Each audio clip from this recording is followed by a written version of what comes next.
Bogus बियाण्यांच्या संदर्भात शेतकऱ्यांच्या मागण्या मांडण्यासाठी केलेला फोन राज्याचे कृषी मंत्री दत्तात्रय भरणेंनी उचलला नाही। दत्तात्रय भरणे हे दुजाभाव करत असल्याचा आरोप मिटकरींनी केला। त्याला भरणेंनी उत्तर दिलं।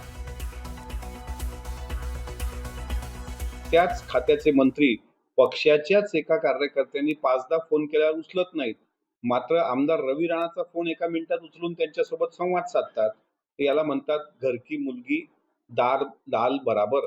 त्याच्यामुळं दत्ता मामांच्या अशा वागण्याचा आमच्यासारख्याला त्रास होतोय। आमच्यासारख्याला म्हणजे पक्षातील सामान्य कार्यकर्त्यांना, की एकदा फोन उचलून विचारा तर की काय करायचं आहे, ते कंपनीवर FIR करायची आहे की ते अधिकारी मुजोर आहेत, एवढं तर विचारा। बाकी काही आम्ही तुम्हाला मागत नाही।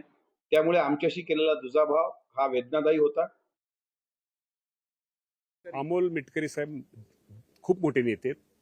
अधिवेशन होतं, अधिवेशनाच्या काळामध्ये बिल असताना मी बोलत असताना त्यांचा कदाचित फोन आला असावा आणि फोन आल्यानंतर माझ्याकडून फोन उचलला गेला नाही। असे फोन आता तुम्हाला मी सांगतो, तुम्ही माझा फोन चेक करा। मला माहित, मी पाठीमागे सांगतो, या राज्याच्या मुख्यमंत्र्यांनंतर कदाचित जास्त फोन या राज्याच्या कृषी मंत्र्याला येत असेल। माझा 1 मिनिट पण फोन बंद नसतो, 2 मिनिटाला फोन असतात।